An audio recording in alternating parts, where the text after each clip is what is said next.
या ठिकाणी आपण बघतोय उरण तालुक्यातील बोटी बनवण्याचा कारखाना।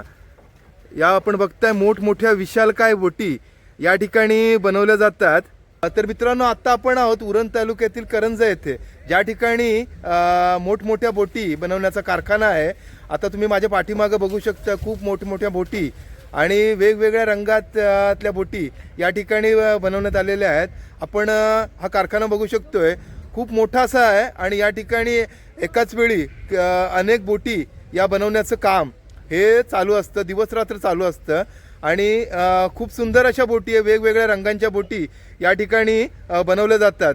तर ही एक अभिमानास्पद गोष्ट या आपल्या उरणसाठी आहे, कारण एवढ्या मोठ्या बोटी बनवण्याचा कारखाना आणि तोही आपल्या उरणमध्ये।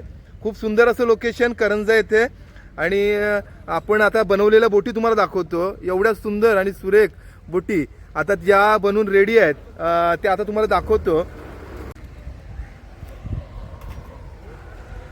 या बघा मित्रांनो, आता आपण बघताय या बोटी याच ठिकाणी बनवलेल्या आहेत आणि आता ज्यावेळी आता पावसाळा, आता मे महिना चालू आहे, पण ज्यावेळी पावसाळा येईल त्यावेळी या बोटी खोल समुद्रात मासेमारीसाठी जातील।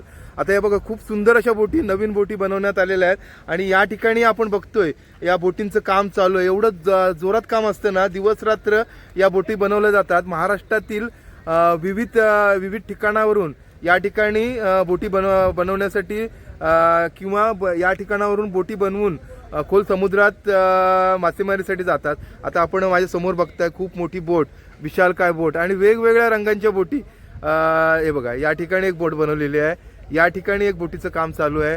तसंच आपण जसं ज्या ठिकाणी बघू त्या ठिकाणी बोटींचं काम, म्हणजे खूप मोठा कारखाना या ठिकाणी बोटी बनवण्याचा आहे। हे बघा, आपण बघताय सर्व ठिकाणी बोटी बनवण्याचं काम, म्हणजे सर्व मोठ्या बोटी आहेत आणि खोल समुद्रात मासेमारीसाठी या बोटी जाण्यासाठी एक म्हणजे एक कारखानाच हा सरकारने खोललेला आहे आणि या ठिकाणी आपण बघताय हे बघा पूर्ण प्रशस्त अशी जेटी यासाठी बनवण्यात आलेली आहे। म्हणजे आपण या ठिकाणी पहिलं ज्या ठिकाणावरून हा ब्रिज आहे, करंजा रेवस ब्रिज, त्याच्यानंतर हा बोटी बनवण्याचा कारखाना आहे, ज्या ठिकाणी दिवस रात्र बोटी बनवल्या जातात। हे बघा आपण बघताय आणि या बोटीसाठी लागणारी ही लाकडं, या फळ्या आहेत, या विशिष्ट अशा लाकडाच्या फळ्या असतात। जास्त करून सागवान लाकडाचा वापर याच्यासाठी केला जातो, कारण या बोटी वर्षानुवर्ष टिकण्यासाठी अशा मजबूत अशा लाकडांचा वापर हा झाला पाहिजे आणि तो होतो। या ठिकाणी आपण बघताय खूप बोटींचं काम चालू आहे, खूपच बोटींचं।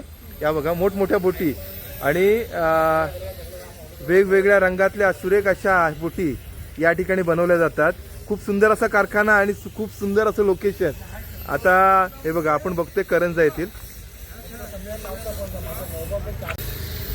हे बघा आपण या ठिकाणी बघतोय दिवस रात्र या बोटींचं काम चालू असतं। आपण समुद्रात बोटी बघू शकतो, परंतु बोट नक्की कशी असते खालून ते आपण हे बघताय। या प्रकारच्या बोटी असतात अशा, आणि त्याच्यानंतर ही बोट तयार झाल्यानंतर त्याला समोर फॅन लावला जातो आणि त्याचं म्हणजे जे मोटर असते ती लावली जाते। आता ही बघा, ही या बोटीची मागची साईड आहे, आपण बघताय खोल समुद्रात आपल्याला थोडीच बोट दिसते। असं बघा, यापासून जवळजवळ 20 फूट 10 ते 20 फूट एवढी हाईट असते या बोटीची आणि त्याच्यावरचा जो आपल्याला काळ्या रंगामध्ये दिसतोय तेवढाच भाग आपल्याला समुद्रात दिसतो, बाकी सर्व भाग हा पाण्याच्या खाली असतो। हे बघा, आता ही या बोटीची समोरची साईड आहे।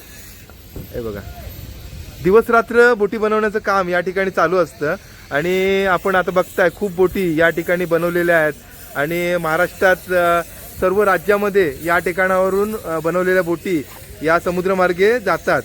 असं हे बोटींचा कारखाना असलेलं करंजा गाव, खूप सुंदर असं लोकेशन।